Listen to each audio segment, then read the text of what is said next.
So my research and my career has focused on better marketing for a better world, career-wise. But at the same time, I see these kind of research streams are getting bigger and bigger in marketing academia as well. So JOM, Better Marketing for a Better World special issue.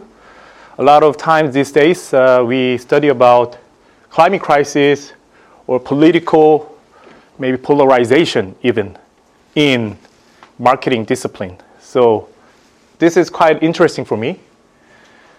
So Better Marketing for a Better World is an initiative by a lot of marketing scholars. So you can actually visit the site. And they do hold seminars, academic seminars, and maybe education regarding this, top-notch scholars.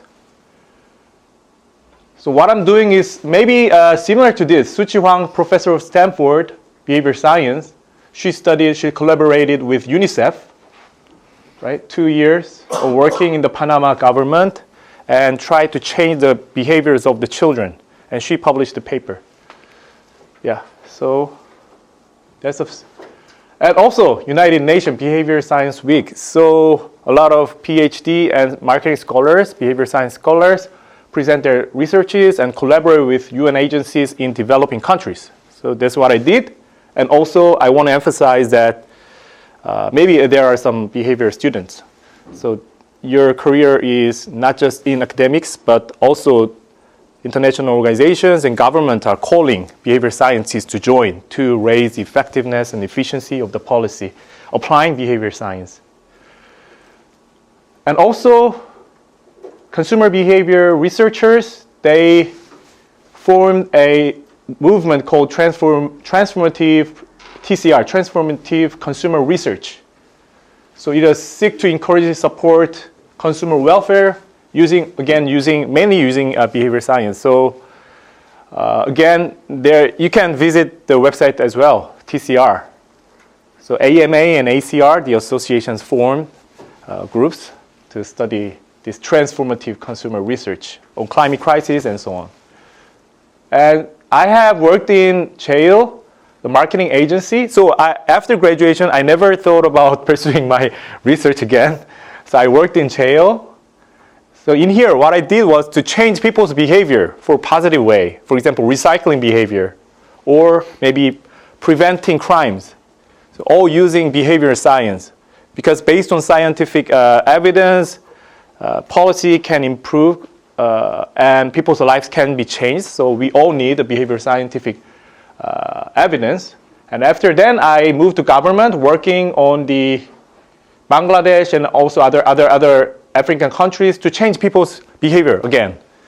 So, for example, giving people information regarding better lives using radio station, or giving students information and nudge to change their life for healthier life, maybe. And then I met with several interesting figures. For example, behavior scientists in UK government or World Bank or UN and so on. So all these people, maybe they studied psychology, they studied marketing. They all work together to change people's behavior, to improve people's lives. So maybe that can be your future, one of alternatives as well. Okay. So after my graduation in Ph.D., especially I only studied in Korea. So how I developed my career, maybe it can be helpful resources for you. One of the things I want to emphasize is that, because you graduated, you need to live your life, you need economic income, you need to sustain your life. So there are many good resources from government and research institutes.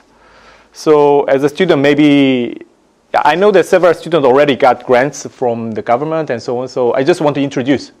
For example, there is a 한국연구재단 National Research Foundation of Korea.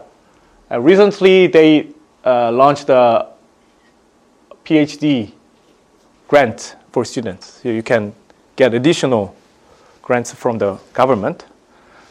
Some students already get it in here. So I hope that you not miss the information. So, yeah. And for now, I also supported by government. So after I applying for my research, and they gave me opportunity to pursue my research for 5 years. So that's why I'm here, based on the support from the government.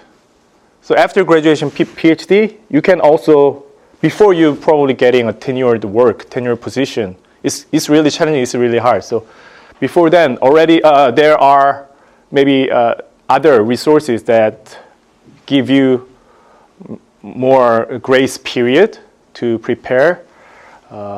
So there are really good resources. Also PK21. So there is a junior researchers. I was also one of them. So what I'm saying is that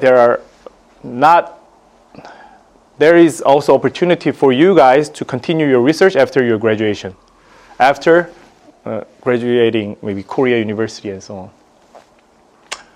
And Fulbright Korea, they also provide postdoc program only for students who graduated Korea universities. So this is also a good opportunity, and so I got the opportunity. Then maybe I'll go to the Hoffman Center of Business Ethics based on this funding. So I just shared my experience of getting grants from the government, and also there is a good platform called CSES, Center for Social blah blah blah, and they do give good research grants to students as well.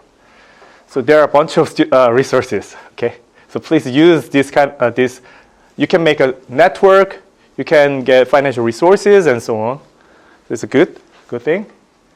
And also, because I think that there is information gap always. So for consumer researchers, behavioral researchers, I do have a research community. It consists of 13 or 14 Ph.D. students or recently graduated to share information, job market, or seminar, and so on. So if you are interested, please do join. Kakao group.